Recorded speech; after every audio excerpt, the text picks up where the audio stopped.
ராம்கி அதை தான் நான் சுட்டி காட்டின இடம்ன்றது. இப்போ நந்தகுமார் இன்னொரு ஆங்கிள்லேருந்து பேசுவது தாவேக்காவுக்கான நியாயம்ன்றது. இப்போ சிவப்பிரியன் அவர்கள் இதில் இருக்கிற ஃப்ளா இது ஏன் இதுன்றது. இப்போ இதை தாண்டி ஷியாம் அவர்கள் தொட்ட இடம்ன்றது நம்பர்ஸ் இவங்களுக்கு இருக்கு, 120 இருக்கு, அமைச்சரவைக்குள்ளெல்லாம் வந்துட்டாங்க. இப்போ இந்த விஷயங்கள் இருக்குல்ல, இதை ஊக்குவிப்பதன் மூலமாக இன்பதுரை அவர்கள் அதை சுட்டி காட்டி சொல்றாங்க. ரிசிக்னேஷனே இல்லை, அதுக்குள்ள உறுப்பினர் கார்டு வாங்குற தன்மையை பார்க்குறாங்க. நிறைய கேசஸை கோட் பண்ணினா இப்போ ஷியாம் அவர்கள் சொன்ன மாதிரி நம்பர்லாம் இருந்தும் கூட வேற ஒரு சட்ட சிக்கல் வந்துடாதா?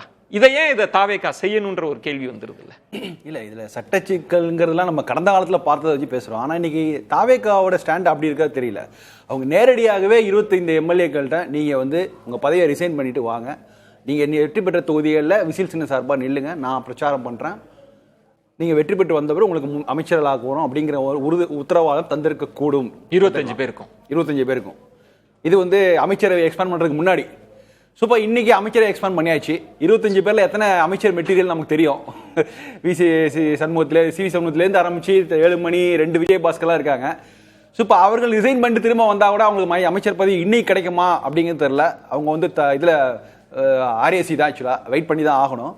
பட் இந்த சபாநாயகர் எப்போது முடிவெடுப்பார், நம்ம ஏன் அதுக்குள்ளதான் போகணும். சபாநாயகர் எப்போ நம்ம வெளிப்படையாக தெரிஞ்ச விஷயம். எப்போது முடிவெடுப்பார்னா இன்றைக்கு 3 எம்எல்ஏக்கள் முடிவெடுத்து விட்டார்கள். ரிமைனிங் 22 எம்எல்ஏக்கள் முடிவெடுக்கும் வரை சபாநாயகர் காத்திருப்பார்.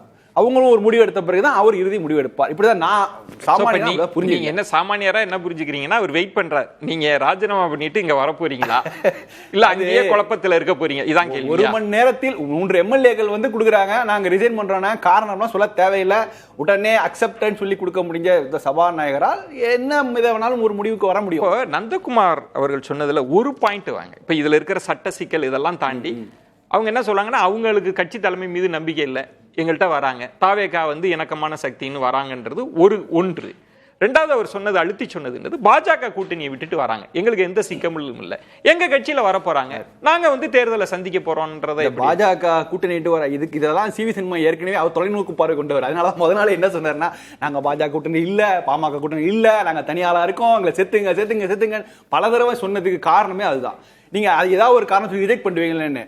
இப்ப அவங்கள வாஷிங் மிஷின்ல நீங்க போட்டு வெளுக்கிட்டு கொண்டு வர தேவை, நேரடியாக சேர்த்துக் கொள்ளலாம், நாங்க ரெடின்னு சொன்னதுதான் அந்த 25 எம்எல்ஏக்களோட ஸ்டேட்மெண்ட். ஆக்சுவலா இப்ப நீங்க வந்து எனக்கு இதுல இன்னொன்று, இப்போ சிவி சண்முகம் அவர்கள்லாம் பேட்டி கொடுத்த தன்மையை பாக்குறீங்க, அவங்க அப்பா காலத்திலிருந்து அதிமுகவோடு எவ்வளவு இருந்துட்டு அவங்க என்ன கட்சியே விட்டுட்டு இன்னொரு கட்சியில எப்படி சார் அவங்க வேற ஒண்ணுக்கு ஃபைட் பண்ணிட்டு இருக்காங்க. நியூ நார்மல் ஷாம்தா சொன்ன மாதிரி கோவிடுக்கு அப்புறம் சிச்சுவேஷன் மாறிடுச்சு.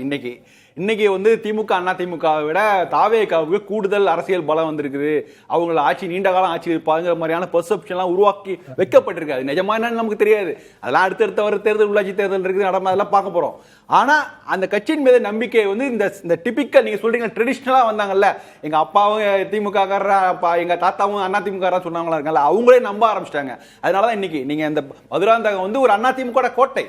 அதாவது இன்னைக்கு ரிசைன் பண்ணிருக்க எம்எல்ஏ வந்து ஏற்கனவே காஞ்சிபுரம்ல எம்பியா இருந்தவங்க, அவங்க ஏற்கனவே ஒரு டேர்ம் வந்து மதுராந்தகர்ல எம்எல்ஏ இருந்திருக்காங்க. இன்னைக்கும் அசைக்க முடியாத கூட்டம். என்டையர் சென்னை ரீஜன்ல ஜெயிச்ச ஒரே ஏடிஎம்கே கேண்டிடேட் அவங்க தான். கேடிசிசில ஒருத்தங்க மட்டும் தான் ஜெயிக்கிறாங்க, வெரி பொட்டன்ஷியல் கேண்டிடேட். இன்னைக்கு அவங்க ரீஎலெக்ஷன் வச்சு ரெட்டல்னா அவங்களும் ஜெயிப்பாங்க. ஆனா அவங்க தாவேக்கா தேர்ந்தெடுக்கிறாங்கன்னா கொடுக்கப்பட்ட ஆஃபர் அப்படி, கொடுக்கப்பட்ட ஆஃபர் எப்படி. சோ அப்ப என்ன ஆஃபர்ங்க பொறுத்த குதிரை பேர் நடந்துருக்கு லைவா. என்ன சார் ஆஃபர்ன்றது என்ன சார் இருக்க முடியும்? இதுதான் நீங்க சிவி சண்முகம் வேலுமணி வந்தாங்களா அமைச்சரை கொடுக்க முடியும். இவங்க மதுராந்த எம்எல்ஏ இருக்காங்கல்ல, அவங்களுக்கு வந்து அமைச்சர் பதவி கிடைக்கிறது ஒரு வாய்ப்பு இல்லை சார். இன்னைக்கு பல கட்சிகள் எதிர்வினை ஆற்றி விட்டார்கள், பாமக எதிர்வினை ஆற்றுது, இவங்களுக்கு கட்சியிலே நீங்க பொறுப்பு கொடுக்க கூடாது அப்படின்றாங்க. தேமுதிக சொல்லிட்டாங்க, அமமுக சொல்லிட்டாங்க. எல்லா நாளை சிவப்பிரியன் சொல்ற மாதிரி இடதுசாரிகள் என்ன சொல்ல போறாங்கலாம் தெரியல. இப்ப எல்லா எதிர்ப்புகளும் அக்குமுலேட் ஆகும்ல, ஆகட்டுமே. அதனால அதெல்லாம் யூகிச்சு வந்தா பரவாயில்லன்னு வராங்களா? அதையெல்லாம் கடந்து சொல்றது ரெடியா தான் இருக்கு தாவே காத்திரம். அவங்க அதாவது இல்லைன்னா இதை முன்னாடியே செய்திருப்பாங்க. இப்போ ஒவ்வொருத்தரா தான் வருவாங்க, 3 பேட்சா வரதுக்கு வாய்ப்பு இருக்குது. நான் சொல்றேன் 25 எம்எல்ஏக்கள் தங்கள் முடிவே, நீங்க எடப்பாடி பக்கம் போறதா இல்ல வேற எங்கேயாவது போறதா இல்ல ரிசைன் பண்ணிட்டு போய் இதெல்லாம் ஒரு முடிவு எடுக்கிற வரைக்கும் இந்த சினரியே தொடரும் தான் நினைக்கிறேன். இது ஒரு பிரமாதமான ஹெட்லைன்ஸ் மேனேஜ்மெண்ட் நல்லா பண்றாங்க. எல்லா கட்சிகளும் கருத்து சொல்லுவாங்க, எல்லாம் செய்வாங்க.